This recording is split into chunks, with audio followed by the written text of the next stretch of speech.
Je suis là. Salut, salut. Ah. Ah, ça fait un petit moment qu'on n'a pas fait de rec. Pourquoi ça s'affiche plus à gauche? Peu importe. C'est cassé. Bref. ¿Cómo está? ¿Cómo está, mi amigo? Ah, Cookie, t'as vu je- Mince. Mince, mince, mince. Comment dire? Il est possible que je me sois trompé entre un T et un L. Et du coup, là, ça fonctionne. Enfin, pour un des trois, maintenant, faut que j'essaye pour les trois cookies. À voir si ça fonctionne bien pour les trois. Et mec, vraiment, ça par contre, ça se voyait presque pas. Hein.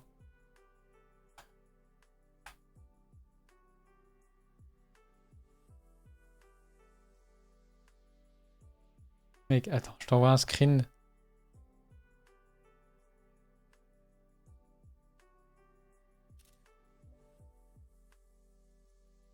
Hop. Regarde un préparatif à quoi ça ressemble. J'en peux plus, frère.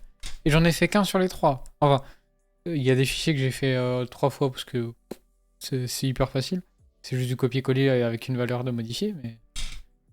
Parce que genre, vu que, pour le détecter, du coup, je fais en sorte de détecter le craft. Si tu fais le craft, ça te donne un advancement. L'advancement qui t'échange ton knowledge book euh, contre l'item. Et ensuite, du coup, les fonctions font en sorte que si t'as le bon item, etc., avec le bon tag, euh, si t'as le bon tag, du coup, ça exécute un truc pour vérifier, etc. Et ça vérifie que tu l'utilises, du coup, que tu as exécuté un clic droit dessus. Et ensuite, ça exécute la commande. Et en même temps qu'exécuter la commande, ça te clear cet item. Bon, par contre, alors ça, par contre, je m'en fous. Cookie, on s'en fout de ce problème, mais genre, c'est si t'as 10, pardon, 10, 15 Little Bedrock Breaker, bah en fait, ça va prendre le premier et ça va le supprimer. Ça va pas prendre forcément celui dans ta main. Je m'en fous. Dans tous les cas, tu dois en perdre un d'un.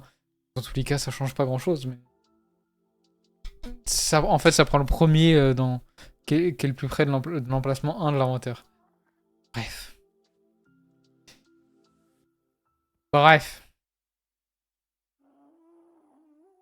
Comment t'as fait ton truc? Bah, par rapport à ce que je viens de dire, euh, je me suis pas fait chier. Hein. J'ai fait un slash clear @s, Minecraft 2.carotte on stick, ouvrir les crochets Bedrock Breaker tag, 2.0 parce que du coup c'est le little. Et du coup j'en supprime un.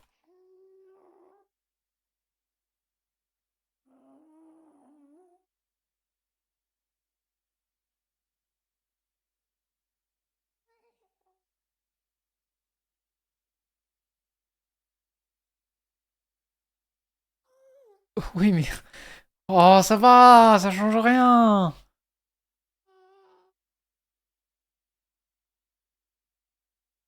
Tu veux que je fasse... du coup je fais un execute genre pour regarder s'il a l'item en main et ensuite je fais un slash clear de cet item. Frère, c'est bien sinon comme ça. Ça change pas grand chose. C'est vraiment si t'en as plusieurs dans l'inventaire. Comme ça j'ai mal foutu mon truc. Non, ça fonctionne. Ah, pour le coup j'ai pas mal foutu mon truc, ça fonctionne. Dommage. Ah non, je peux t'assurer c'est bien fait. Hein.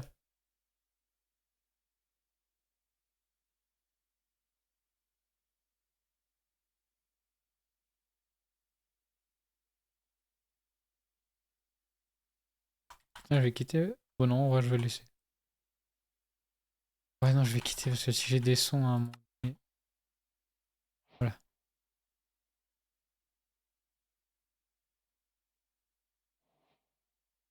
Oui, parce que ça te clear. Je fais juste un slash clear de l'item exact et puis c'est tout. Je me fais pas chier, frère.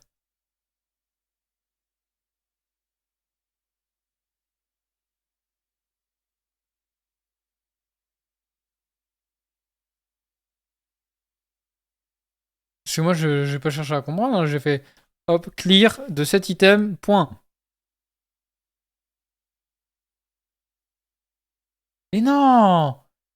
T'as pas écouté ce que j'ai dit. Si t'as plus, je sais pas, plus de 2 Bedrock Breaker, du coup, petit Bedrock Breaker, parce que du coup, en fonction, si t'as utilisé un petit, ça va pas te supprimer un grand, normal. Du coup, si t'as un petit, si t'as plusieurs petits, tu utilises un petit, ça exécute juste pour enlever du coup la Bedrock, et ça fait slash clear du coup de cet item avec ce tag du coup pour savoir si c'est le petit, le moyen ou le grand, et du coup ça le clear. Ça en clear un dans ton inventaire.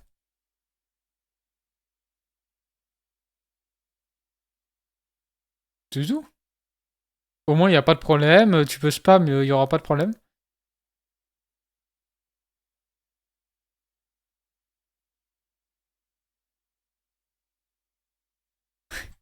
Oui, je pense, ce sera plus simple.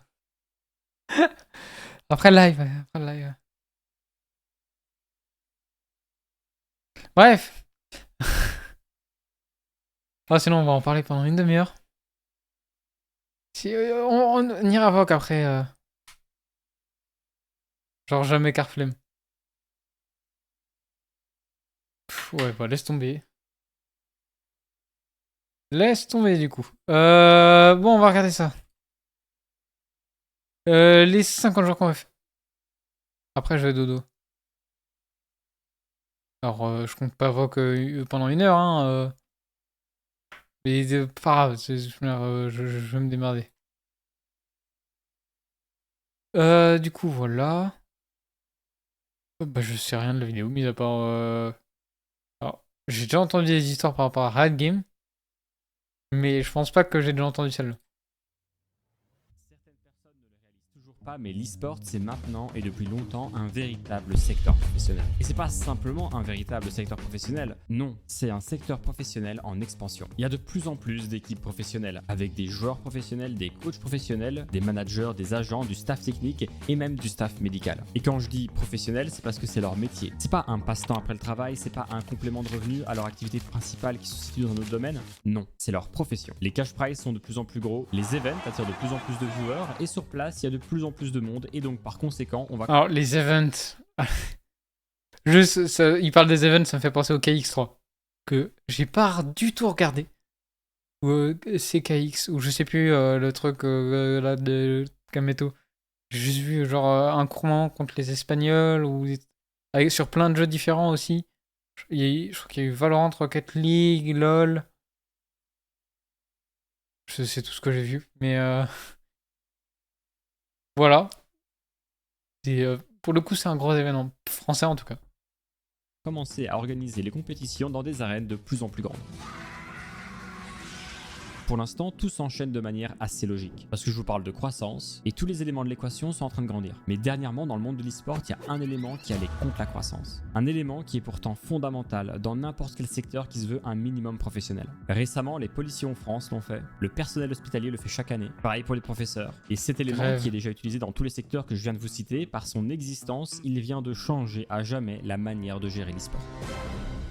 Avant de lancer le sujet principal de cette vidéo, sachez que cette dernière est sponsorisée. Je sais pas s'il parle des grèves.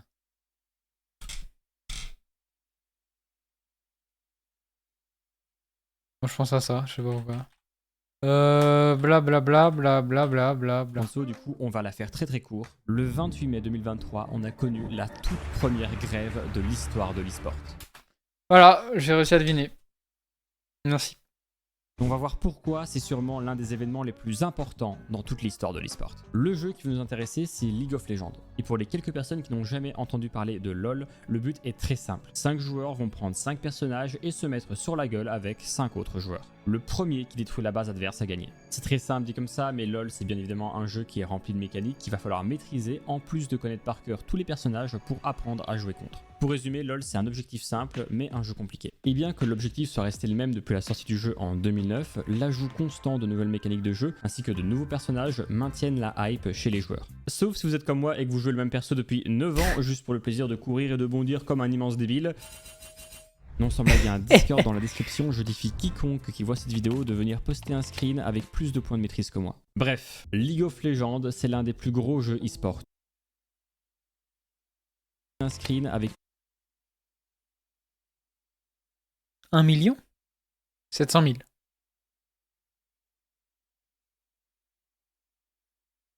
Quoi? Ok. Allez. Oui, non, mais je sais, je me rends compte que c'est énorme. J'ai plus trop les valeurs, etc. Mais je vois 409 km piste sanglante. Non, mais ça va. Tout va bien. Plus de points de maîtrise que moi. Bref, League of Legends, c'est l'un des plus gros jeux e-sport au monde. C'est développé par Riot Games, qui sont aussi ceux derrière Valorant, et Riot, ils appartiennent à Tencent, une des plus grosses entreprises du monde. C'est pas pour rien que League of Legends fonctionne. Ils font des événements de fou, ils invitent les plus grandes stars, ils prennent les meilleures arènes, ils réalisent les plus belles mises en scène. Certains personnages de LoL sont devenus tellement iconiques qu'ils ont leur propre groupe de musique. League of Legends, c'est mondialement un jeu qui fait beaucoup de bruit. Comment ça? Il y a des groupes de musique avec des persos de League of Legends? What?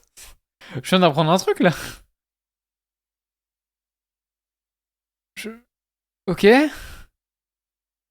Ah, ils savent plus quoi faire des persos ou ça se passe comment là?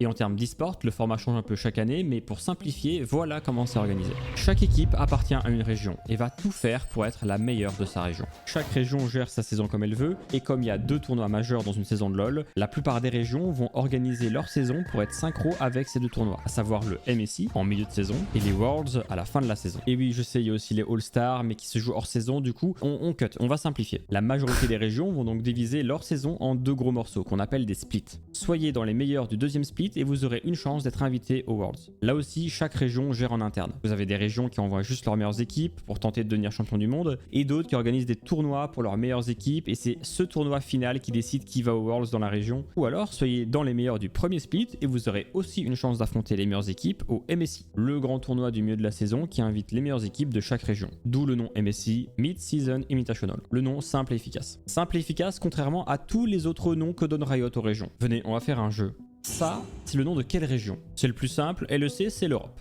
League of Legends European Championship. En vrai, ça va, c'est pas trop dur, mais du coup, ça, c'est quoi? Ouais, là, c'est déjà un peu plus compliqué, et je laisse un peu de temps pour ceux qui savent qui se flex en commentaire. Campeonato Brasileiro de League of Legends.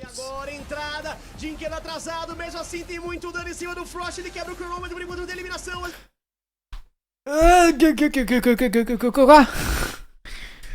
Oh! On se calme.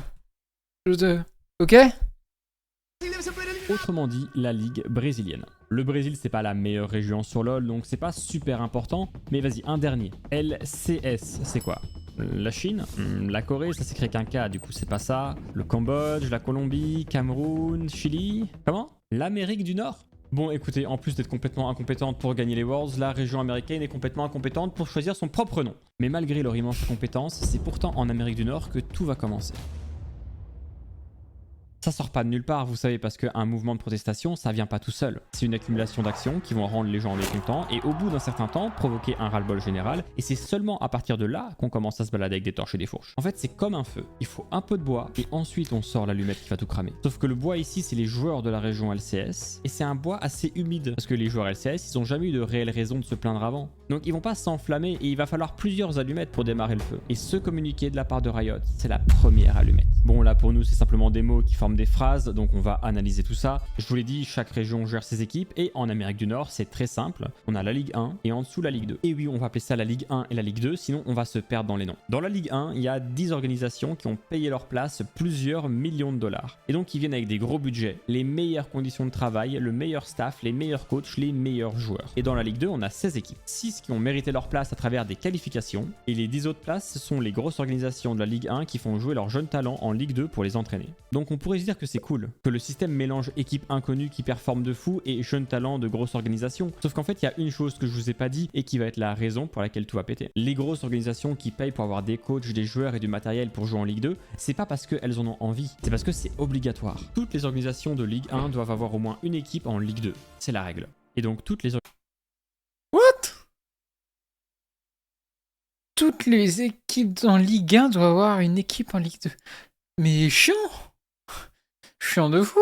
organisations de Ligue 1 sont obligées de payer pour une équipe qui techniquement ne leur apporte rien. Et Riot, ils sont pas cons, ils le savent. Ils savent que c'est un sacrifice financier pour les organisations et c'est pour ça que Riot donne 3 millions de dollars à chaque organisation. 3 millions de dollars pour compenser le fait qu'avoir une équipe qui rapporte rien, ça coûte très cher. Donc pour résumer, Riot oblige les orgas de Ligue 1 à jouer en Ligue 2, de payer un staff, un coach, des joueurs, des PC pour la Ligue 2 et en échange, les orgas récupèrent 3 millions de dollars. Sauf que les organisations, malgré les 3 millions de dollars, ça les emmerde pas mal de devoir gérer tout ce petit monde en plus et donc ils vont clairement demander à Riot de supprimer leur obligation de jouer en Ligue 2. Reprenons notre allumette. Le deuxième split est censé commencer le 1er juin 2023. Et là on est le 12 mai quand Riot annonce qu'il retire les obligations des grosses organisations de jouer en Ligue 2. Donc là, les orgs, elles sont contentes. Riot a des orgs contentes, du coup Riot est content. Et donc sur les 10 organisations qui étaient obligées à l'époque d'avoir une équipe en Ligue 2, il y en a 7 qui vont instantanément retirer leur équipe de Ligue 2. Donc, petite mise en situation. Vous êtes un joueur de Ligue 2 pour Cloud9. Et 19 jours avant le début du split, votre boss, il arrive et il vous dégage sans aucune forme de pitié. Ce qui fait que...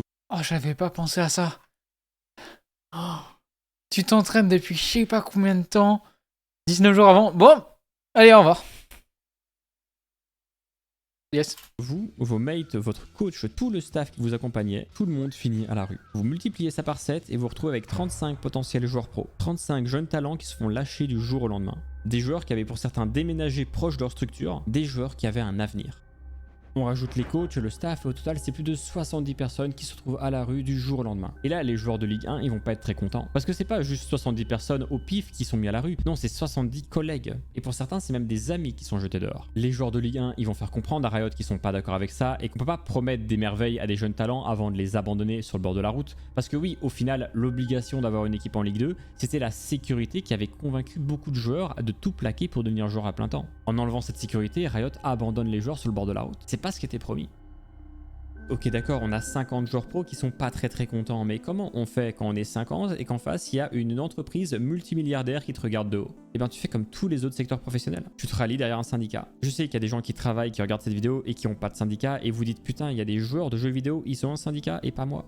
Ben ouais, parce qu'en 2017, Riot a effectué de grands changements dans la Ligue 1 américaine. Et pour que les joueurs ne gueulent pas trop, ils vont créer le LCSPA, le League of Legends Championship Series Player Association. Un moyen pour les joueurs de se regrouper sous une seule et même bannière et pouvoir dire à Riot qu'ils ne sont pas contents. Alors personne n'est dupe, hein, parce qu'en 2017, le LCSPA est financé par Riot directement. Du coup, à tout moment, si ça gueule un peu trop fort, ils retirent le financement et hop, finito le syndicat. Finito ? Pour Riot, en fait, c'est plus un truc symbolique que quelque chose de réellement utile. Mais en 2020, Riot va lâcher le financement du LCSPA. Et donc, ça va devenir un syndicat à part, qui n'est plus sous le contrôle de Riot. Et c'est là que Riot a littéralement créé ce qui va les détruire dans cette affaire. Vous voyez sur YouTube, il y a les vidéos, les 10 plus gros CSC de l'histoire. Et bien, ça aurait limite pu être le titre de cette vidéo, tellement Riot vient de faire un énorme CSC. Un CSC qui aura pris plus de 6 ans avant de tout faire exploser. Donc, petit... Ils ont créé... Vraiment, genre... Ce qui est fait pour les détruire. Ça me tue de rire quand même.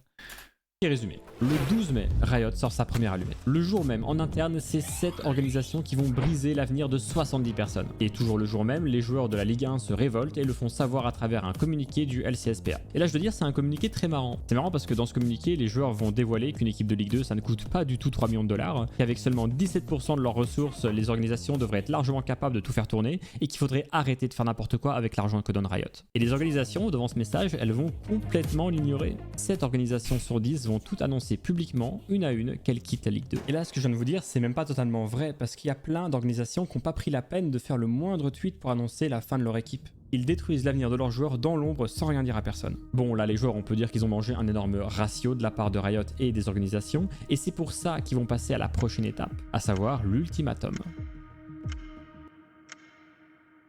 Ils vont proposer 5 demandes. 5 demandes qui permettent aux joueurs de Ligue 2 de garder un avenir et surtout de ne pas finir à la rue. On est le 23 mai et le message est clair. Bonjour Riot, voici ce qu'on veut. Si vous n'êtes pas prêt à négocier, nous, on se casse. Et ce message, il est distribué par ce mec, Philippe Aram. Ouais, ce mec a le même nom de famille que le mode de jeu, mais c'est surtout un mec qui a taffé dans de nombreuses équipes e-sport, dans plein de jeux différents. Il connaît son sujet, il est du genre à défendre le plus faible, et il est déterminé. Et je répète, mais Riot, c'est une multinationale dirigée par une des plus grandes boîtes au monde. Ils n'ont pas envie de céder face à 50 mecs pas contents, ils vont donc refuser toutes les demandes des joueurs. Et ce refus de négocier, c'est la dernière allumette, l'allumette de trop. Le 28 mai, la guerre est officiellement déclarée. Les joueurs annoncent qu'un vote a été fait et que 90% des joueurs sont prêts à commencer la grève. C'est officiel. Nous sommes à 4 jours du lancement du split et c'est le début de la toute première grève de l'histoire de l'e-sport. Et c'est là que Riot et les organisations vont sérieusement commencer à paniquer. Alors oui, c'est pas des grèves comme chez nous. Il n'y a pas de gilets jaunes, de ronds-points, de saucisses, de barbecue, il n'y a pas de feu de poubelle, il n'y a pas de préfecture qui flambe. Non, c'est une grève de l'e-sport, du coup les gens vont rester chez eux, mais ça reste malgré tout la merde pour Riot. Parce que là, il y a le split qui Je comprends pas, ils brûlent pas les poubelles. Oh, je comprends pas. va commencer. Un split qui a coûté plusieurs dizaines de millions de dollars à Riot, avec des contrats, avec des sponsors, avec des obligations pour Riot. Et il n'y a personne pour jouer dedans. Et si personne regarde, les sponsors, qu'est-ce qu'ils font? Ils sont pas contents. Ils amènent ça devant le tribunal. Donc Riot, là, ils commencent à suer très fort. Riot, ils vont tenter le tout pour le tout. Riot, ils vont tenter une autre approche. Ils vont annoncer qu'ils autorisent les organisations à recruter en urgence de nouveaux joueurs pour leur équipe de Ligue 1. Parce que oui, les équipes, elles sont lock. Elles peuvent pas être modifiées juste avant le début de saison. Il y a un mercato, il y a une période de transfert, une période de changement. Et là, en urgence, les équipes ont le droit de recruter de nouveaux joueurs. Sauf que là, les organisations, elles vont faire quoi? Elles ont viré leurs joueurs de réserve il y a 2 semaines. Donc, il n'y a plus de joueurs en réserve. Elles vont quand même tenter, hein. Elles vont venir chez les joueurs qu'elles ont virés il y a 2 semaines en disant « Ouais, alors on sait qu'on a détruit ton futur et celui de tes amis, mais ça te dirait quand même de revenir jouer pour nous directement en Ligue 1, s'il te plaît ?» Vous en doutez, mais tous les ex-joueurs ont refusé de revenir et l'horloge tourne pour Riot qui doit trouver une solution. Oh, c'est con. Ouais, c'est pas pareil, c'est bizarre. Je comprends pas non plus ça. Extrêmement rapidement. Et de leur côté, les organisations vont directement voir de petites équipes pour leur proposer de jouer en Ligue 1. Le rêve pour n'importe quel joueur qui tryhard tous les jours pour devenir meilleur. Mais malgré ça, par solidarité, toutes les petites équipes vont refuser de jouer. Nous sommes le 30 mai, 2 jours avant le début du split, et une info énorme va fuiter. But I've heard from multiple sources within an hour of the show starting that Riot is officially suspending the requirements to play in the LCS. So now you can be of any rank and you can play from anywhere. You can play from home even. Si la situation ne s'est toujours pas améliorée 1 heure avant le début du split, Riot va enlever tous les prérequis nécessaires pour jouer en Ligue 1. Parce que oui, en temps normal, en Ligue 1, en Amérique du Nord, il y a des prérequis. C'est pas des grands prérequis, mais il faut quand même les respecter. Il faut habiter en Amérique du Nord, avoir un certain rank et avoir un certain âge. Là, c'est fini. Si 1 heure avant le début de la saison, c'est pas réglé, n'importe qui, de n'importe où, pourrait officiellement être recruté pour devenir joueur pro sur les Legends. Même votre pote bloqué Silver depuis 6 ans qui habite à Moncu avec 9000 de ping devenait officiellement éligible pour devenir joueur pro en Ligue 1 américaine. Et là, c'est l'entièreté des fans de LoL qui vont commencer à crier leur colère. Parce que les gens qui matent la Ligue 1 américaine, ils ont pas envie de mater un match avec les gars qui viennent de Moncu avec 9000 de ping. Et avec cette info qui a fuité, Riot, ils sont à genoux. Ils ont plus d'autre choix. Riot annonce officiellement qu'ils sont prêts à négocier avec le syndicat et qu'ils décalent le début du split au 14 juin. Si au-delà du 14 juin, aucun accord n'est trouvé entre Riot et le syndicat, cela signera à la fin de la Ligue 1 américaine. La disqualification de toutes les équipes américaines pour le championnat du monde, des centaines de licenciés et des dizaines de millions de dollars qui partent en fumée. C'est la première victoire des joueurs face à Riot. L'union de 50 joueurs qui mettent leur propre avenir en péril en solidarité pour leurs collègues et amis qui avaient été abandonnés. Philippe Aram, là, il est content. Mais c'est pas fini, parce que pour l'instant, pour les spectateurs, c'est le calme plat. Pendant 1 semaine, les négociations vont faire rage dans le plus grand des silences. Et cette semaine, pour les fans américains, elle va vraiment donner l'impression de durer une éternité. Au bout d'1 semaine, on a enfin les informations. Riot a fini par céder énormément de choses. Et pour commencer, ils vont céder 300 000 $ aux joueurs pour le reste de la saison. Et quand je dis les joueurs, je parle bien sûr des joueurs en Ligue 2. Parce que oui, ils sont sains et saufs. Et pour eux, tout va changer. Des meilleures conditions de travail pour les joueurs, avec des préavis de licenciement et des indemnités comme dans n'importe quel secteur professionnel. Déjà là, c'est pas rien, mais c'est pas tout. Ils ont réussi à faire signer à Riot un MOU. En français, c'est un mémo de compréhension. C'est un papier que Riot a signé sur lequel il est marqué que Riot devra prendre en compte l'avis du syndicat et des joueurs avant chaque décision concernant la Ligue américaine. Ils sont passés de petits groupes symboliques créés par Riot en 2017 à contre-pouvoir ultime pour faire plier Riot en 2023. Et je sais que certains se disent que c'est la Ligue américaine la force qu'ils ont. la Ligue américaine sur LoL, on s'en fout. C'est vrai que c'est pas eux les plus forts au jeu, mais c'est pas ça qu'il faut retenir. C'est la première grève de l'histoire de l'e-sport. C'est l'ouverture d'une porte que chaque jeu peut désormais utiliser. Pendant Counter-Strike, des joueurs se feront virer du jour au lendemain, ils pourront s'unir et faire porter leur voix. Et ça vaut aussi pour Rocket League ou pour Valorant. Pour n'importe quel jeu où l'organisateur ne prend pas en compte les besoins des joueurs. Philippe Aram et 50 joueurs ont fait le premier pas vers un changement radical. C'est vrai. Ce jour-là, c'est une toute nouvelle page qui s'est écrite. Ça va sûrement changer et il va sûrement y en ravoir. Ça, c'est. D'ailleurs, c'est certain qu'il va, il va y en avoir. Hein. Surtout que ça a donné pas l'envie, mais la vision que c'est possible. De toutes nouvelles possibilités. Ce jour-là, un groupe multimilliardaire a cédé face à la première grève de l'histoire de l'e-sport. Ah, ça. C'est fini comme ça. Ok. Non, en fait, j'aime bien aimer. Ah. Oui, je suis pas connecté. Bon, faut lâcher les petits likes. Oh, j'ai bien aimé. Oh, c'était pas mal. Mais par contre, j'étais pas du tout au courant. Je sais que je suis de très loin le split bon, les compètes françaises Valo, par exemple. Mais déjà, juste Valo et de très loin en plus. Bon.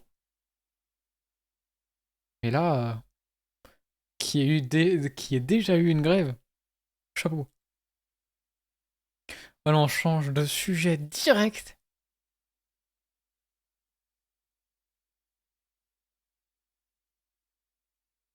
Ouais, je pense qu'ils ont essayé au mieux d'étouffer l'affaire. Hein. Ouais, attends, on va essayer de rester le plus possible dans le jeu vidéo. Je vais mettre ça comme ça. Hop. Réac. Et du coup, celle-là, c'est la Chuck. On va regarder celle-là de combo. Il y a Chaotique qui brutalise les joueurs pro. Ok, ça, c'est Osu. Là, comme ça paraît pas très impressionnant. Osu. Oh, j'ai essayé le jeu. Mais il y en a, c'est des malades. J'ai essayé le jeu, j'ai vu des gameplays du jeu. GFF. Hein. Il y a des gens, ils ont un niveau, mais monstrueux. C'est même pas un niveau, c'est... Je comprends pas comment c'est possible des fois. Je vous l'accorde, on pourrait difficilement imaginer que ce jeu vidéo est aujourd'hui devenu le champ de bataille entre humanité et intelligence artificielle, mais pourtant c'est le cas. C'est le cas parce que sous ces petits airs de jeu de rythme tout mignon, Osu est en réalité un jeu vidéo cruellement exigeant qui impose à ses meilleurs joueurs un temps de réaction presque inhumain. Et pour parvenir à ce niveau de jeu, il faut du repos, du sommeil, du bon sommeil. Et c'est ici qu'entre en jeu Emma, le sponsor de cette vidéo. Emma, ce sont les experts de la technologie du 2020. De toute façon, Ouais. sachez que et expérience Ouais. Osu, Voilà. c'est un jeu vidéo qui peut se résumer en une action. Cliquez sur des cercles en rythme avec la musique. Voilà.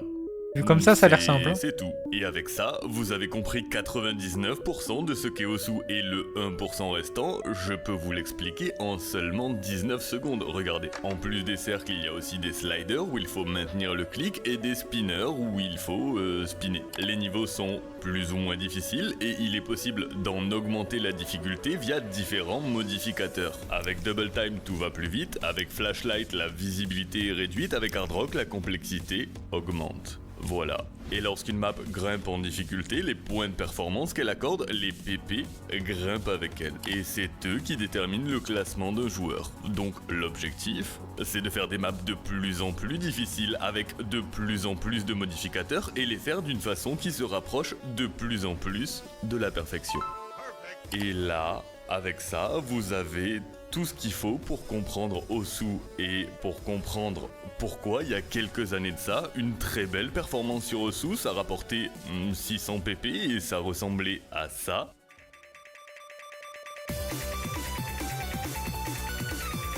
Et pourquoi aujourd'hui, après que des barrières qu'on croyait être les limites humaines furent brisées et encore brisées par des joueurs légendaires, et bah une très belle Je reçois un avertissement sur YouTube, je le sens. Je sais pas pourquoi. performance sur Osu, ça rapporte 1300 pp et ça ressemble à ça.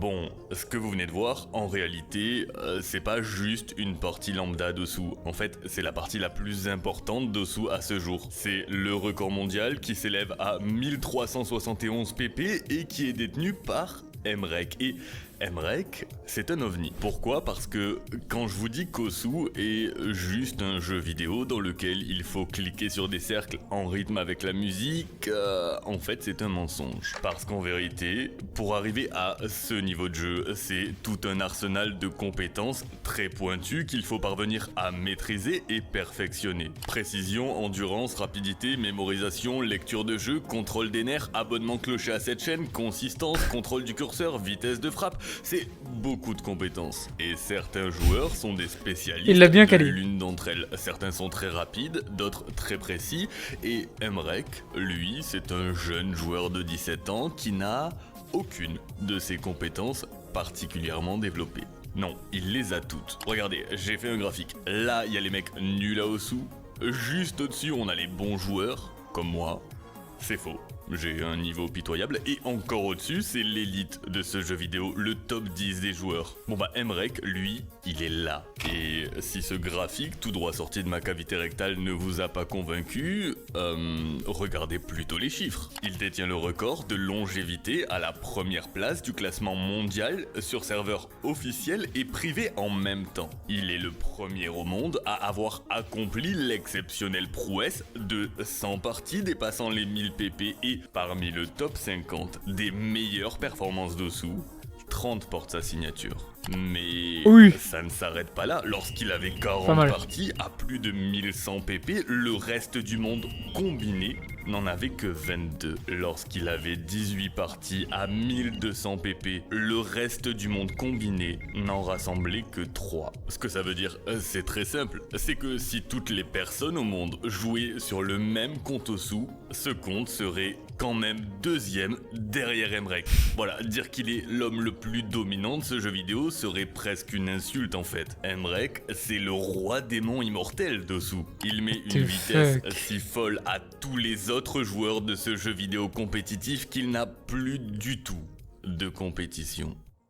Alors comment est-ce possible qu'une douce matinée de décembre 2022, Emrek se réveille, check son téléphone et s'avale un déluge de notifications lui annonçant que sa première place sur le serveur privé Akatsuki, elle vient de sauter. Et ça, c'est vraiment pas normal. Oh, il a D'autant dû que le la sentir. personne qui vient de s'asseoir sur son trône, c'est pas le deuxième, ni le troisième, ni même le 10e joueur mondial. Non, rien de tout ça. Cette personne, c'est elle. I was created by humans, so I guess you could say I do have one. But that doesn't mean I have emotions or can feel pain. Son nom c'est Neurosama, elle est en train de retourner la plus grande plateforme de diffusion en direct au monde et sa particularité, c'est qu'elle n'existe pas. Neurosama est une intelligence artificielle. Tout ce que vous voyez là n'est qu'une suite de 0 et de 1. Visuellement, c'est juste un avatar VTube Studio entièrement gratuit. Ce qui lui permet de lire et répondre aux spectateurs, c'est globalement ChatGPT couplé à une voix de synthèse. Et C'est moi. Voilà donc la vérité. Et là, avec un bébé d'année. Pardon. Je peux pas perdre son sang-froid. sa personnalité, elle est entièrement façonnée par son créateur. Mais si Neurosama se différencie réellement de toute cette vague de streamers artificiellement intelligents, c'est surtout parce que Neurosama, elle sait très bien jouer à Osu. Et si c'est le cas, c'est parce qu'elle est couplée à un autre système d'IA qui lui est basé sur le concept de réseau neuronal. Et un réseau neuronal, c'est quoi ? Bah, c'est le moment où les développeurs d'IA réalisent que la capacité d'apprentissage du cerveau humain, elle est tout de même sacrément bien fichue. Et qu'on peut s'en inspirer en offrant une récompense à notre IA à chaque fois qu'elle effectue l'action voulue pour qu'elle s'auto-enseigne ce qu'elle doit faire. Et ça fonctionne très bien avec Osu. Cliquer sur un cercle égale récompense, cliquer sur un cercle de façon très précise, centrée et dans le timing parfait, égale encore plus grosse récompense. Ce que ça veut dire, c'est qu'au début, le bot sera toujours mauvais, plus mauvais qu'un être humain, mais par contre, son potentiel de progression est sans limite. Regardez la courbe d'apprentissage Ouais. d'un réseau neuronal, généralement ça ressemble à peu près à ça. Et Neurosama, après des semaines d'apprentissage, Elle est ici. Et voilà pourquoi, en cette douce matinée hivernale 2022, son créateur lui donne pour mission de démolir la première place d'Emrek, et Neuro démolit la première place d'Emrek. Mais j'ai jamais dit qu'il allait se laisser faire, parce que de C'était lié à Learning. Génération. Ah bah oui, Learning, oui.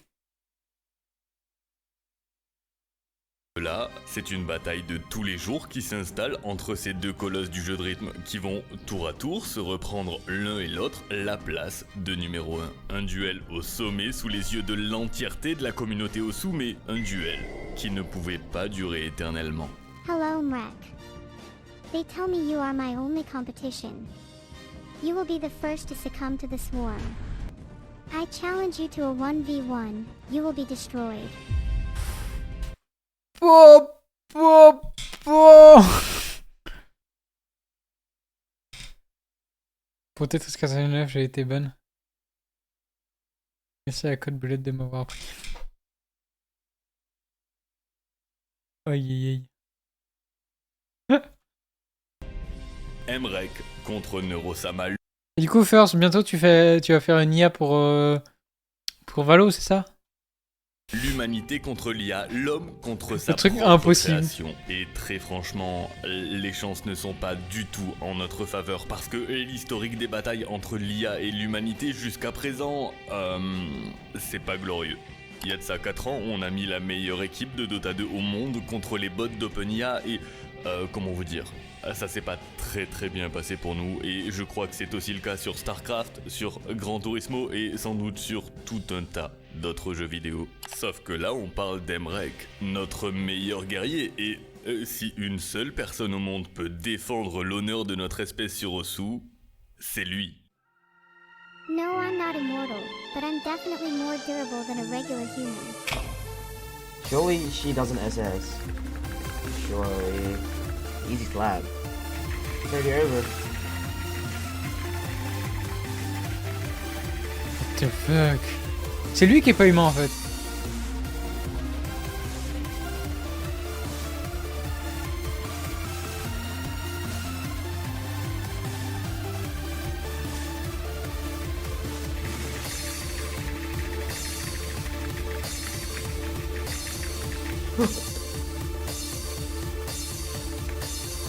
No!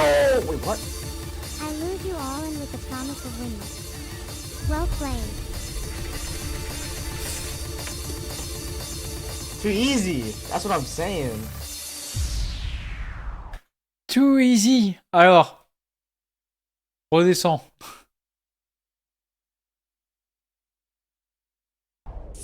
C'est plus simple que ça paraît. Bah vas-y, fais une IA pour Valo, vas-y. Vas-y. Vas-y. C'est simple. Vas-y. Pardon.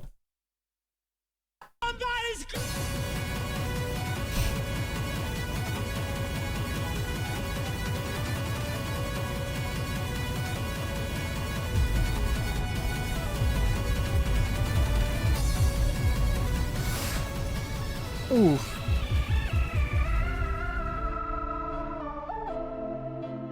She's an AI. So it's not fair. Ah bah là pour le coup, ouais, c'est pas très équitable. Fais une IA qui code nos attaques à ma place. Emrek s'est fait détruire. 10 à 5. Mais je crois que c'est dans les moments de défaite que le vrai visage d'un compétiteur se révèle et le gars n'en ressort pas humilié, il en ressort revanchard. Ces derniers mots, l'humanité reviendra plus forte et vous savez quoi?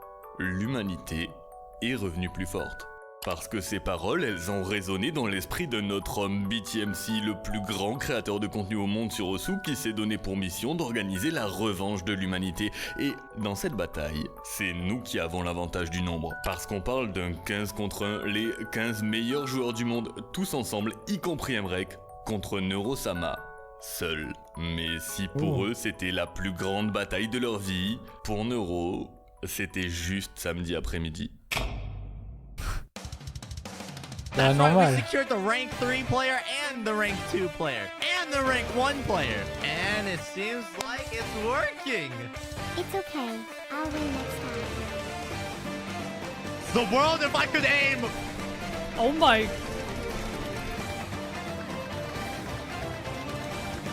There's a roundtable grand finals, dude. I feel violated. Congratulations, Badu. You still beat her!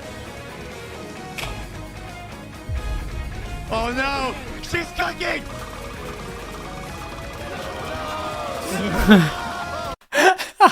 No, no!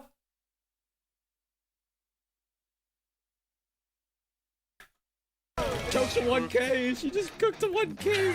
Oh yeah, nice act, Neuro. Nice act. Nice act. Clap for me, please. She probably as us.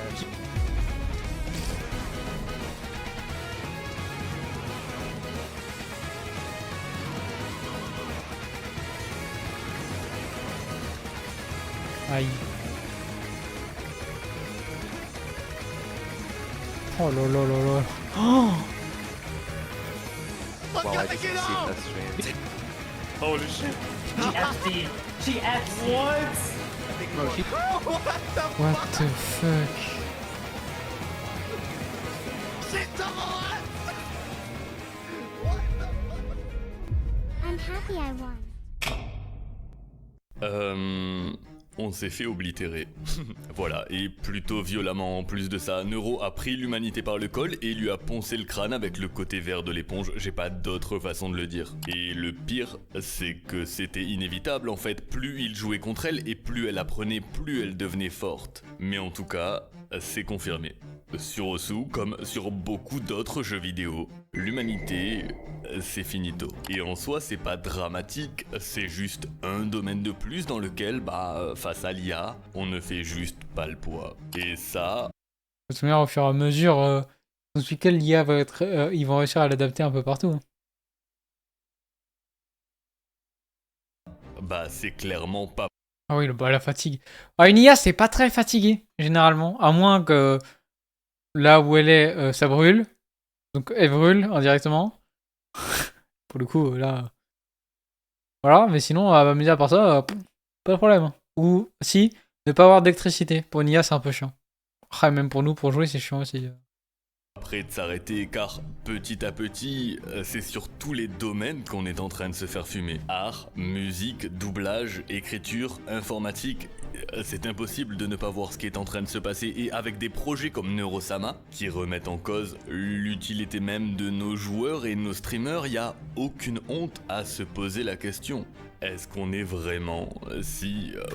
Imagine, tu dédies aussi une intelligence artificielle. Elle apprend, du coup, elle apprend, etc. Comment t'as fait. Du coup, il le voit, etc. Elle est relancée après. Sauf que elle apprend à DDoS. Alors là, t'es dans la merde. Imagine une IA qui commence à apprendre à DDoS. Ouf. Allez, FF, hein. Facilement remplaçable que ça, je ne crois pas. Parce que d'accord, on ne rivalise pas avec l'IA, mais soyons honnêtes, Osu ne vous demande absolument aucune créativité. Osu vous demande d'être mécanique, d'être presque une machine, donc la machine sera forcément meilleure. Mais elle n'est qu'un outil qu'on aime défier, oui, mais qui n'est rien de plus que la version moderne d'une pioche. Et une pioche, aussi artificiellement intelligente soit-elle, ne permet pas ou peu d'interagir avec ce qui compte réellement. Avec ce qui justement nous différencie d'elle, nos émotions. Parce que lorsqu'on a vu Neuro détruire le jeu une fois, deux fois, trois fois, c'est bon. On a compris. Mais ça ne procurera jamais autant d'émotions qu'en voyant un Vaxei clutch un championnat du monde, un Mrek briser une nouvelle barrière de PP, un Cookiezi faire son retour pour la 727e fois ou un BTMC rouler sur Osu avec ça. Mais ces humains... What? Fois où un BTMC... Pardon?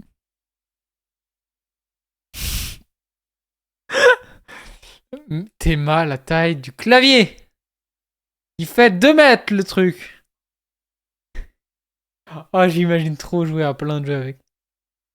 J'ai le même. Je veux bien que t'aies un grand bureau à un moment donné, mais là, ça va être compliqué. Hein. rouler sur Osu avec ça. Mais ces humains, eux, oui, ils peuvent. Et c'est tout autant le cas pour la partie streaming, parce qu'on pourrait croire qu'un streamer divertissant, qui n'a pas besoin de se nourrir ou de dormir et peut rester en ligne 24 heures sur 24, ça peut potentiellement rendre nos streamers obsolètes, mais encore une fois, je ne crois pas. Parce que l'IA ne peut pas mener la charge d'un conflit mondial pixelisé, lever des millions pour la charité ou retrouver les chaussures de Skyheart. Parce que l'IA ne peut pas faire vibrer des milliers de personnes au GP, me fumer de rire jusqu'au bout de la nuit ou arrêter une inondation à main nue. Parce que l'IA ne... Oh, les rêves qui posent comme ça! Oh, ça me tue de rire! peut pas humilier l'Espagne au football, faire 2 ans d'études à Montpellier ou démissionner en dégustant un Tenders. Mais ces humains, eux, oui, ils peuvent. Ouais.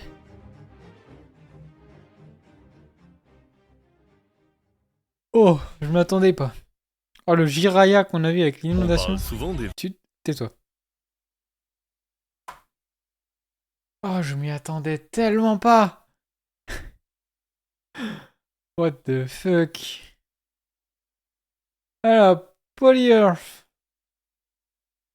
Polyearth. Hop.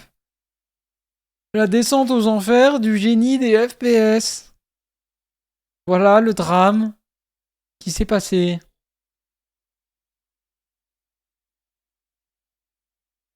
Yep. Certaines personnes naissent avec un destin particulier. Celui de notre protagoniste d'aujourd'hui, Sinatra, un jeune garçon de Californie, semblait être tout tracé. Devenir le meilleur joueur de FPS de tous les temps. Malheureusement, tout ne se passe pas toujours comme prévu. Jay Sinatra Wong was accused of sexual assault and sexual misconduct by his ex-girlfriend.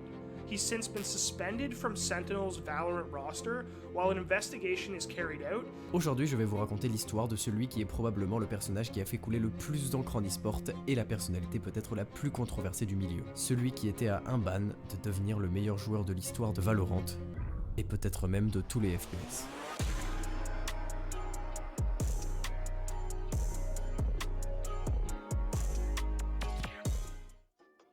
Sinatra, ou J1, naît en 2000, à Shoreline, dans l'état de Washington, où il a une scolarité d'américain, tout ce qu'il y a de plus banal. Avec un petit détail, il est très compétitif. Il veut être le meilleur dans tout ce qu'il fait, et sera pendant un temps un joueur de baseball assez fort, hein, pas juste un petit mec qui joue en club avec ses potes, il aurait vraiment pu avoir une carrière pro dedans. Il était vraiment doué, sauf que vers l'adolescence, il tombe dans les FPS, genre Call of Duty, Halo 3 ou Counter-Strike, en commençant déjà à se rendre en LAN et à gagner des cash prizes. Sa toute première victoire de LAN remonte à 2014, où il gagne 200 € dans un tournoi mid-tier de Counter-Strike à seulement 14 ans, et j'ai bien dit victoire et pas participation. À 14 ans, on avait déjà les signes qu'il était destiné à devenir un grand joueur.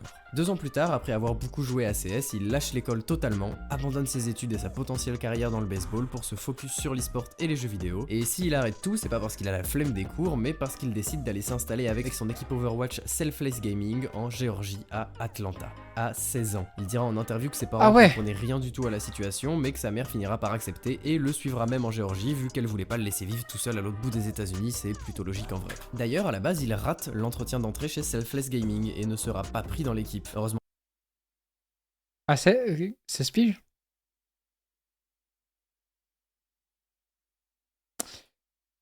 Bah putain, sa mère était très ouverte d'esprit. Pour lui, Brad Rajani, le coach de l'équipe, décide de lui laisser une seconde chance quelques semaines plus tard, et en voyant le potentiel de Jay, il finit par le signer. Il commence donc sa carrière pro dans Overwatch fin 2016. Les débuts sont rudes, mais dès l'entrée en 2017, lui et son équipe enchaînent de très bons résultats. Sur le mois de février, ils entreront dans 6 tournois en se hissant à chaque fois à la première place. Il est important de se dire qu'on est à l'époque de la compétition à 6 contre 6 sur Overwatch. Au tout début du jeu, les équipes se divisaient en 3. 2 tanks qui s'occupent de prendre de l'espace, aller en première ligne, prendre les dégâts à la Overwatch 1. Ah, je tiens juste à dire. Place de leurs coéquipiers vu que ils ont plein de vie. Ensuite 2 supports qui vont soigner les 2 autres membres de l'équipe, leur donner des bonus d'attaque ou de vitesse et assurer leurs arrières. Et pour finir 2 DPS, ceux qui doivent faire des dégâts le plus possible. En fait à la base Sinatra c'était un gros joueur de Counter-Strike, un FPS où on doit tenir des angles, c'est-à-dire se mettre à un mur, tenir une ligne et attendre qu'un ennemi passe pour l'abattre. Et ça frustrait un peu notre joueur qui aurait préféré une plus grande mobilité. Tenir une ligne c'est long, des fois il y a personne qui passe et quand il y a quelqu'un qui passe, vous devez avoir un temps de réaction extrêmement faible si vous voulez gagner le duel. D'ailleurs si le duel vous le perdez, bah vous devez attendre le round suivant pour pouvoir jouer, ce qui rend le gameplay très punitif. Donc quand Overwatch sort, avec un gameplay nerveux, rapide, ou si vous mourrez vous retournez presque tout de suite sur le terrain, et avec un personnage comme Tracer qui va extrêmement vite et qui peut même se téléporter, il n'en fait plus à Sinatra et il se met à jouer entre 8 et 12 heures par jour à Overwatch pour finir à la 2e place du ladder nord-américain en saison 2, et c'est là qu'il réalise qu'il peut devenir pro et qu'il deviendra probablement la Tracer la plus marquante de l'histoire du jeu. Donc si son bout de chemin avec Selfless Gaming est pas exceptionnel d'un point de vue des résultats en équipe, en termes de niveau individuel, il ne passe vraiment pas inaperçu. Il est fébrile, hype, rapide et possède une lecture une coupe du monde avec des sélections des meilleurs joueurs de chaque pays qui se réunissent une fois par an à l'occasion de la compétition. Le détail particulier qui change tout, c'est que les joueurs sont choisis par la communauté du jeu qui peut voter pour décider quel joueur va les représenter en 2017. Et Sinatra est choisi pour participer à cette coupe du monde à 17 ans pour être un des 2 DPS des USA aux côtés de mecs qui viennent d'équipes légendaires, genre FCTN qui vient de FaZe, Nick Coolmat et Rocus qui viennent tous les deux de Outstone Outlaw, d'ailleurs Rocus était aussi chez FaZe Clan un peu de temps avant de changer d'équipe, et un support qui s'appelle Adam qui a pas de structure parce que il vient de quitter Cloud9. Bon, ils vont détruire les qualifiers mais pas de chance, pendant les phases finales ils vont tomber contre la Corée du Sud, ceux qui finiront par devenir les champions du monde, et s'ils finissent champions du monde, c'est que le chemin des USA va s'arrêter là pour les Worlds. À ce moment-là, les gens commencent à douter. Sur le serveur, Sinatra est égoïste, alors il est très bon techniquement et mécaniquement, mais jouer tout seul, ça ne marche pas contre les meilleurs joueurs du monde. De plus, Sinatra est plutôt toxique à cette époque, il ne communique pas beaucoup en jeu, et quand il le fait, c'est soit pour se moquer de ses adversaires, soit pour insulter ses coéquipiers. Il s'énerve facilement et quand il perd son sang-froid, il fait n'importe quoi, se donne à ses adversaires en prenant de mauvaises décisions. À ce moment précis, l'opinion qu'ont les gens de lui se divise, ceux qui l'adorent et ceux qui le détestent. On est à une époque où l'e-sport était encore très bon enfant, le supporterisme n'existait presque pas, et la majorité du public, c'est pas des mecs fans de compétition, de banter et de rivalité, mais des mecs qui jouent et qui veulent juste voir des gens super forts au jeu. Donc quand ils arrivent et qu'ils voient un gamin de 17 ans dans une équipe que personne connaît et qui crie sur ses mates en stream, en Coupe du Monde, teabag ses adversaires sur scène et qui est tout simplement la définition de l'arrogance et de l'ego, y a beaucoup de gens de la communauté qui peuvent pas le supporter. Il a vite. Je crois que par exemple sur Valo, je crois que t'as pas le droit de teabag en compète. J'ai un doute, mais je crois. Fait reçu le même traitement de la part de la communauté que Leffen, un autre joueur à ego assez toxique et trash talker à peu près la même époque, un gars qui s'était même fait bannir à cause de ça. Et cette haine de la communauté envers Sinatra, elle ne va pas aller en s'améliorant. En étant repéré pendant sa Coupe du Monde, il quitte Selfless Gaming en 2018 pour rejoindre les San Francisco Shock. Et cette structure, si vous connaissez pas Overwatch, vous la connaissez peut-être pas, mais c'est une équipe énorme et c'est pas pour rien vu que SF Shock, c'est le même propriétaire que NRG Gaming, une des plus grosses structures e-sport du monde, et c'est aussi le même proprio que les Kings de Sacramento, l'équipe de basket. Ouais, c'est cool d'avoir de l'argent. Donc SF Shock en 2017, ça a beaucoup d'argent, mais ça gagne pas beaucoup. Pendant ce qui ressemble aux prémices de l'Overwatch League en 2017, en gros 2-3 show matchs avant d'arriver en 2018, sans Sinatra, l'équipe finit à la 8ème place sur 12. On est d'accord, c'est pas incroyable. Pendant ce temps-là, les problèmes commencent à arriver sur Sinatra, déjà qu'il est l'un des plus jeunes joueurs de la ligue, avec le plus de poids sur les épaules à force de crier partout où il va qu'il est le plus fort, et encore plus de pression vont s'abattre sur lui quand ses contrats vont leak. Il rentre... Ce mec est un dieu, il a juste baisé 5 meilleurs joueurs dans ce match. Tu as rien dit, du calme. On va se calmer, hein. Donc à 17 ans chez SFC pour 150 000 $. Un prix énorme à l'époque pour un joueur sans expérience et surtout qui a un problème de taille. Sinatra il peut pas participer à l'Overwatch League, elle est fermée aux mineurs. Ah, d'ailleurs, si c'était interdit aux mineurs, c'est sûrement à cause des sponsors de la ligue, genre alcool, jeux d'argent. La ligue voulait pas se fermer à ces opportunités et ont préféré tout simplement interdire les mineurs de performer dans leur ligue. Sinatra va donc devoir attendre. Ces 150 000 $ qui sont toujours énormes aujourd'hui aux yeux des gens, le sont donc encore plus à cette époque. Et le truc, c'est que les gens ne connaissent pas les quantités d'argent en e-sport à ce moment-là. Sinatra n'est même pas le joueur le mieux payé ou le plus cher de son équipe, mais c'est le seul qui a eu son contrat diffusé, donc une partie du public va s'acharner sur lui, ne comprenant pas son salaire, tandis que l'autre partie des spectateurs va attendre et observer s'il vaut vraiment tout cet argent, ce qui va lui mettre une pression titanesque à seulement 18 ans. L'état d'Overwatch en 2018 est assez particulier. L'Overwatch League, qu'on peut considérer comme la plus grande ligue du monde, contient 12 équipes, la plupart portant le blason d'une grande ville américaine avec quelques exceptions comme les London Spitfire, Shanghai Dragons ou les Seoul Dynasty. Les 2 premiers splits de la ligue, les 2 premiers segments se passent assez mal pour les SFC. Sur les 4 premiers mois de la compétition, l'équipe parviendra à arracher 6 victoires pour 14 défaites, ce qui les place tout en bas du classement. En avril, Sinatra fait son entrée, tous les spectateurs avaient les yeux rivés sur lui et s'attendaient à le voir 1v6 toutes les games.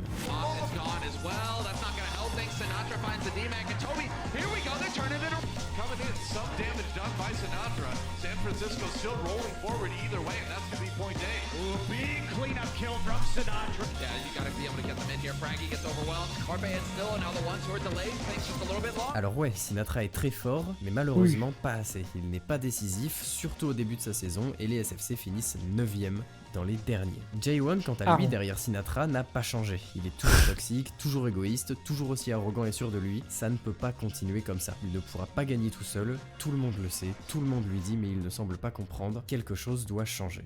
Et 3 choses vont changer. D'abord, il va emménager avec ses coéquipiers dans une grande gaming house qui va lui permettre de vraiment apprendre à les connaître et à forger des liens solides, de profondes amitiés avec eux. Ensuite, Krusty, le coach principal de San Francisco Shock, décide de prendre la situation en main. Il parle beaucoup avec Sinatra, lui apprend comment mieux jouer en équipe, mieux communiquer et surtout mieux se comporter avec les autres, supporter la pression, bref, faire abstraction du stress et de l'énervement. Et la dernière chose qui va changer, c'est bel et bien Sinatra. Au contact de ses teammates et du staff de l'équipe, il va prendre conscience de ses problèmes et afficher une véritable volonté de changer du tout au tout.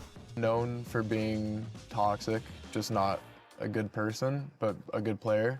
So I think it's just working on myself, developing like my personality and just becoming a better person in general. Avec tout ça, Sinatra semble prêt pour entamer l'année 2019. La véritable Overwatch League commence, la saison est divisée en 4 parties et à la fin des 3 premières, il y a un gros tournoi qu'on va appeler les playoffs pour désigner le vainqueur de la partie. Et à la fin de la 4e, on a les playoffs finales pour couronner la meilleure équipe de la ligue. Et cette saison, c'est celle qui propulsera Sinatra du statut d'excellent joueur au statut de légende du jeu.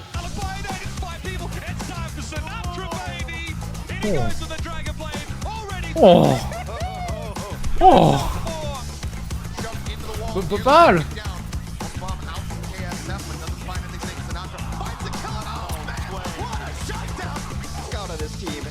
Après, ça a été énormément de connaître ses alliés, forcément. C'est parce que du coup, il a appris à savoir comment il joue exactement, comment ils peuvent réagir en fonction des situations. C'est au moins tu peux prédire ce que tes alliés vont faire. Et agir en conséquence.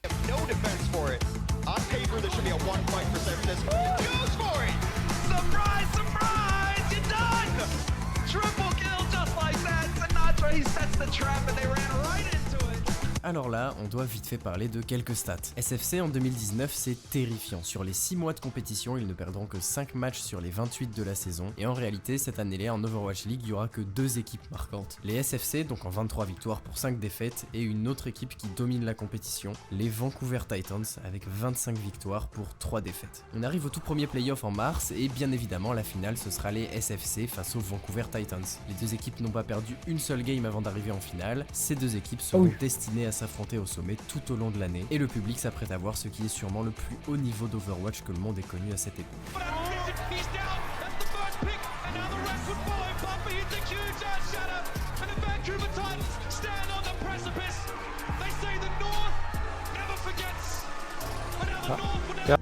Pourtant, la suite appartient à l'histoire.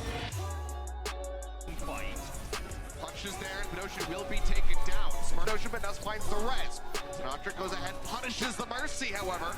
Spitfire continue to try to play forward. There's some San Francisco Shock will be eliminating your inaugural season champions. Here it cannot take the Shock take it home. They will be advancing in the lower bracket. Right now, Sinatra had to clear a shot down and go for a punch, and he's gotten Shaz. That's the way to open up the fight. Short-4 fell soon after. Like, he just got repositioning more than safety because of the amount of damage reduction he had applied to it. Short-4 gets shut down. Poked and prodded, pushed and pulled everywhere. Putain, il en fait des kills. Pas mal. And that is it, the culmination of a season for the LA Gladiators. They finally fall. Oh, it's the hit. Knocks Rhea back, and that is going to be taken down at the start. Absolutely crucial here for the Shock. Now Kujway falling to the orb from Violet. Trying to stay alive. The coalescence out from Bebe. Doing what he can to top everybody up. The Meteor Strike is there. Bebe nearly gets picked off. They dumped in behind the Orisa barrier, but being sight for Bebe as he watches from above will drop down to his demise. But for the Shock, they advance forward. Pas mal. On the Orisa and knowing when to put that supercharger down and how to protect it, they need to get the value out of that ultimate. But San Francisco Shock looking to pounce, and Ultra in pressure on Meko, who's still hanging on by a thread, just barely getting healed up. Oh, the smash is huge! 3 kills coming in for the San Francisco Shock in the blink of an eye. Sinatra's on a murderous tear, and the San Francisco Shock... Ils montrent vraiment des beaux clips, hein. Unbelievable. Oh, le bon vieux mur de glace.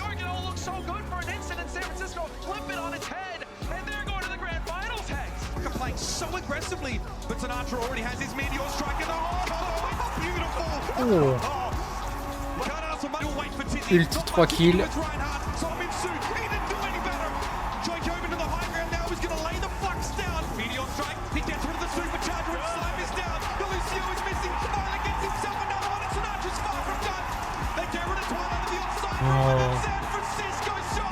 Ah oui. Oui, bon ça on a compris. SF Shock ne va pas perdre une seule game. 4-0, Ouais. 4-0, 4-0, 4-0. Et pour la grande finale, eh ben 4-0, pas de buzz, pas de suspense, et Sinatra Ah est ouais MVP de la saison régulière, c'est-à-dire le meilleur 4-0 joueur de la en saison. finale. Après cet énorme tournoi, il est évidemment encore une fois Pas mal. sélectionné par le public dans l'équipe américaine pour les Worlds, et il a faim. Il ne reproduira pas les mêmes erreurs que l'année dernière. Cette année-là, c'est pour lui.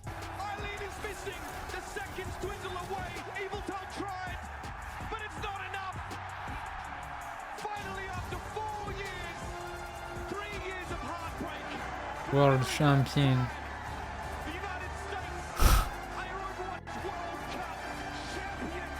Je comprends pas, Suède.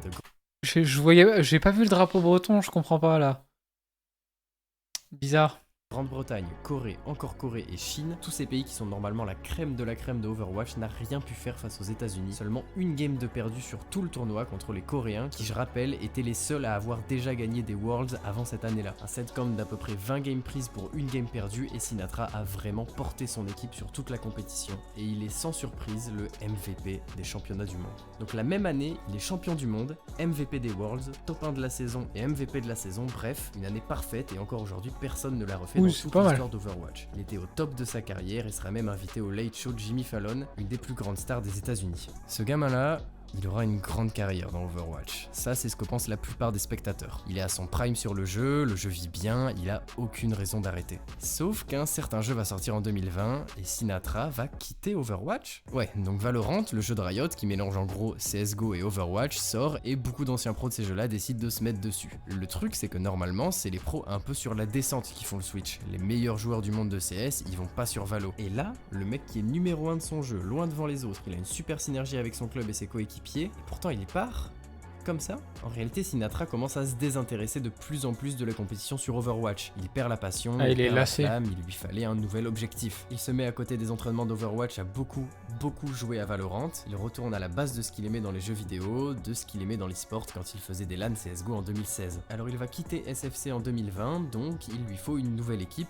un vrai projet. Et ce vrai projet, ce sera évidemment Sentinels, avec une équipe composée de Sinatra, Zombs, Shazam, Seek et Dapr. Ce roster-là, il est terrifiant sur le papier. C'est la meilleure équipe du monde jusqu'à preuve du contraire, et les prémices de compétition, genre des petits tournois non franchisés organisés par-ci par-là, semblent placer Sinatra comme le tout meilleur joueur du monde. Son premier vrai test a lieu le 5 décembre au tournoi First Strike, le premier tournoi organisé par Riot Games, sauf que le capitaine de l'équipe Shazam apprend une mauvaise nouvelle quelques jours avant le tournoi. Son père décède, mais l'équipe décide de faire le tournoi quand même sans le prendre au sérieux et finiront à la 3ème place, ce qui est quand même très honorable. Le tournoi qu'ils vont prendre au sérieux, c'est le début Sans le prendre au du sérieux, premier ouais, c'est pas circuit mal. compétitif de Riot Games, les VCT. Pour la saison 2021, il se divise en 3 tournois internationaux, des mini-worlds, les Masters, et en gros, si vous êtes chaud aux Masters, vous êtes invité aux Worlds. Pour se qualifier aux Masters, il faut d'abord performer dans sa propre région, donc en Nord-Amérique pour Sinatra et les Sentinels, et ça se passe dans les tournois Challenger. Et ça tombe bien, il y en a justement un en février, et Sentinels y participe évidemment. Bien sûr. Victory for Sentinels here in the finals of the very first closed qualifier for North American VCT. Congratulations to them. They will be taking home the lion's share of the prize pool. Ça fait peur et c'est facile pour Sinatra, il n'a pas d'égal sur le jeu et il ne joue même pas Jet, le meilleur personnage du jeu, le plus apprécié des duellistes. Pardon, j'avais un truc dans la gorge. Jet le meilleur perso du jeu. Le rôle qui consiste à faire des kills est bien sûr celui de Sinatra, qui n'a pas changé de style. Après c'est 2020. Hein. Voilà, c'est pour ça. De jeu, il est toujours explosif, toujours à vouloir être sur le devant, bref, il garde le rôle de joueur star. L'équipe est bien sûr invitée au 2e Challenger, où ils finiront 2e en perdant contre la Team Envy, mais c'est pas grave, puisque ça suffit aux Sentinels pour se qualifier au premier Masters, c'est-à-dire le premier vrai test pour Sinatra, qui allait enfin pouvoir prouver qu'il était le meilleur joueur du monde sur ce jeu. Et à ce moment-là, tout s'arrête. Cette défaite face à la Team Envy sera le dernier match compétitif de la vie de Sinatra, et tout ça a été déclenché par un simple tweet. Un tweet posté par une jeune femme de 22 ans, nommée Cléo Hernandez, avec un lien vers un document écrit. Et là, je dois mettre en pause la vidéo pour prévenir les plus sensibles. Si vous souffrez de stress post-traumatique, d'anxiété, ou si vous n'êtes tout simplement pas confortable avec tout ce qui concerne les problématiques d'agression sexuelle, de relations toxiques, de viol, je vous encourage à aller au timecode écrit ici. Pour les autres, on va commencer. Cléo Hernandez est l'ex... Au timecode écrit ici. Ok. Ah oui, bah il l'a marqué en bas. C'est le chapitre qu'il faut skip. Bon bah voilà, vous avez entendu, si vous êtes pas de ce genre-là, je vous laisse quitter le stream pour les 5 prochaines minutes.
Oui, après, c'est pas parce que quelqu'un porte des accusations qu'elles sont forcément avérées déjà à 100% et avérées tout court.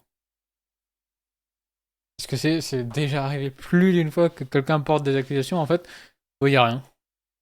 C'est juste... C'était juste pour faire chier, entre guillemets. Mais c'est plus compliqué.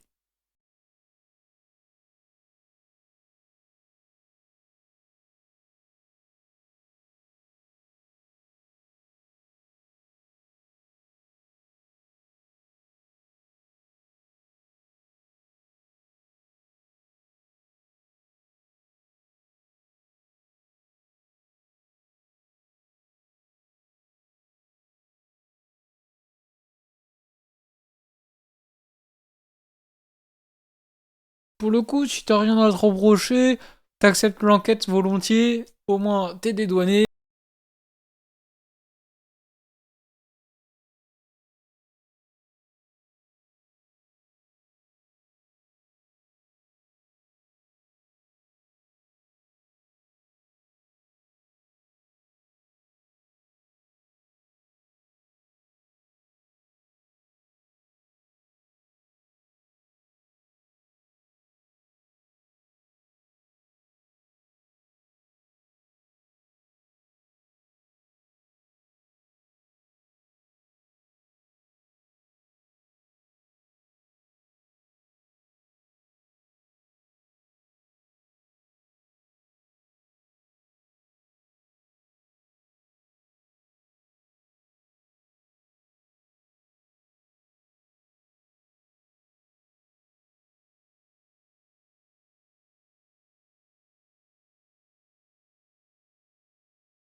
Il va faire des compètes sur le nouveau jeu de Riot Games, là, le jeu de combat, LOL.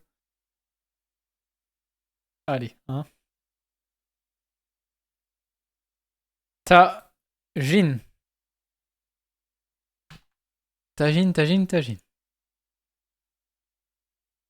Oh là. What the fuck, ça m'a fatigué, j'en pouvais plus. Mon dieu. Et non, on voit pas ton message, force. Je le sens pas, ton message.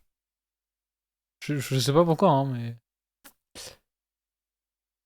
Vu ce que t'as marqué... Pas besoin de l'envoyer, ça ira. Ouais, je pense qu'on va se garder les 2 réacs pour une prochaine fois. Oh, oui. Et moi, je vais couper le stream, là. Oh, putain, what the fuck. Je comprends pourquoi je suis autant fatigué. C'est 1 heure de stream, là, mais... je suis... claqué.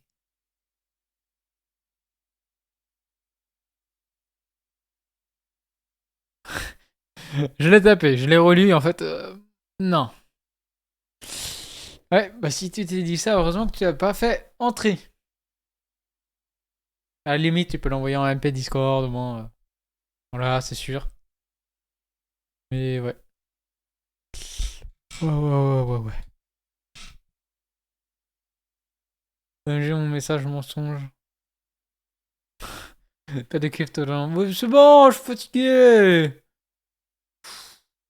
Laisse-moi tranquille.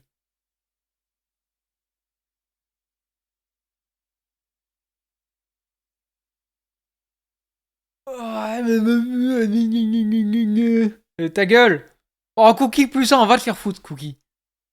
Je vais aller me coucher après le stream. Je pourrais pas voir. Bah, bref. Ah, j'en dirai pas plus, mais bon. Je suis fatigué, bah moi aussi. Bah dégage. T'es fatigué à quoi? À travailler? Ouais, c'est vrai que c'est quand même fatigant. Mais bref. Ouais, il fonctionne. Un truc sur 3 fonctionne. Mais t'inquiète.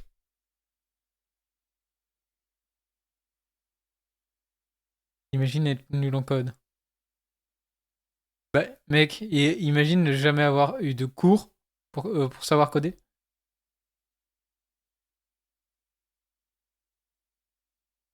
J'ai même pas fait de porte-clés en cours de techno quand j'étais en cours à l'époque. Bon, pour te dire. Hein.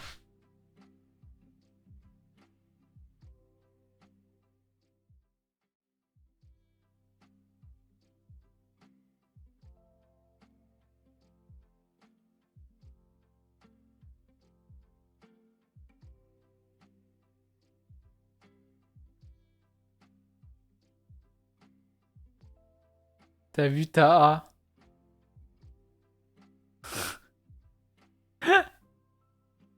Oh là. Allez. Ciao. Au moins l'upload sur YouTube, ça va aller plus vite. Un petit soleil. Il a dessiné des ampoules.